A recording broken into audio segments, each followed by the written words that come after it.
Yo, it's the Larson of Let's Synthesize, and today I want to talk about basses, like really low basses, like this.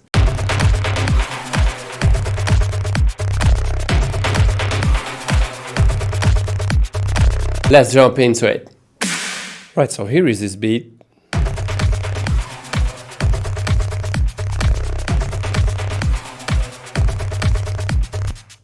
And today I want to talk about this bass sound. It's a really great sounding bass, but you would be surprised the technique behind it, can I say that? But before we jump into it, let me break down the drums. It's pretty straightforward. The shaker is coming from operator, it's just a noise basically. A clap. And a great sounding kick, so as you can see there is nothing on it, just a saturator. Okay, then we have this synth. That's pretty simple but sounds great in the mix. As you can see, it's just a saw wave with 15 voices of unison and the reverb filter that basically gives a sound, because without the other effects it is still the same, just a little distortion, even more voices and reverb. Okay, and I love this atmospheric.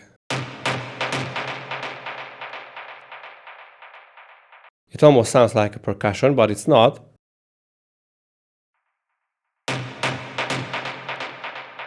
And originally it was an Euro bass, so it is pretty simple. As you can see, we have just one wavetable from the analog and another one again from the analog.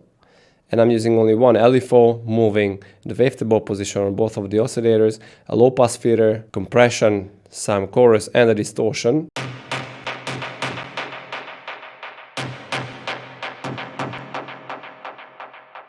This is all with some multiband compression. Just to make the high end a little clearer, a pedal, an EQ8 and some space effect. Now let's jump to the bass.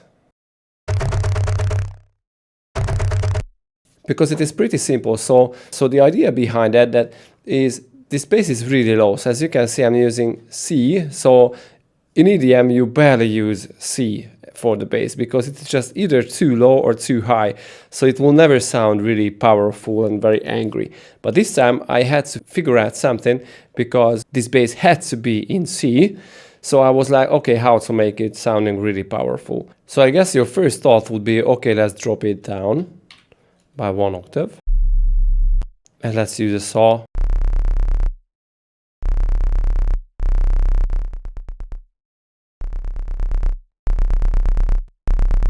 But it just won't cut through. Okay, so you can drop it up by 1 octave, but this will sound like a synth instead of a bass. So I guess this is what you would do, but I chose a different workaround. So I used the MIDI on C1, and the main oscillator is a simple sine wave, and as you can see it is on the fundamental harmonic. But I modulate it with a 1 octave lower saw wave. So let me show it to you without the other modulators.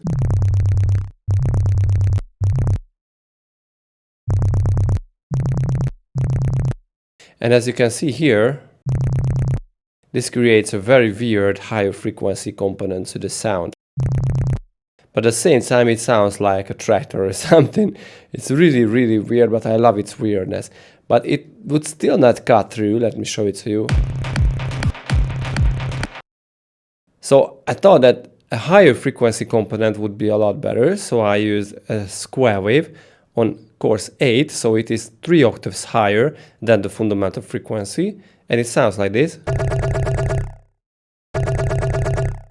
And it is cool because you can hear that the mid-range is filled up, so you can hear the tonality for the bass of the bass, but I still found that the sound is a little too dry, so I wanted to add a noise.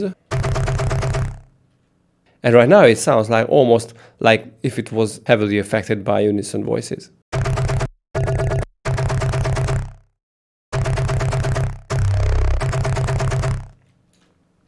So the sound itself is very low, but it still has a 1 octave higher frequency dynamic bass pressure, this thing, and in the middles you can clearly hear the tonality of the sound. Now the cool part here is that you can drop this by 1 octave and it will still sound wicked. And again, by 1 octave lower, it still sounds cool. But if you crank it up to the 4th octave, it still sounds cool.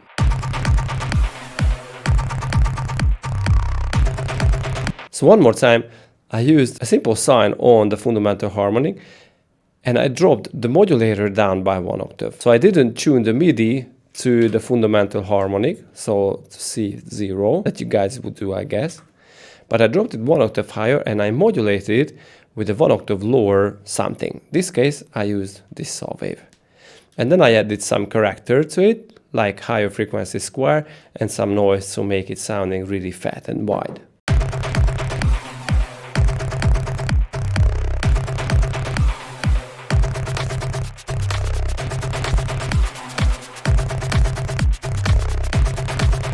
Okay, so I hope you enjoyed this one. Don't forget to subscribe and see you guys next time.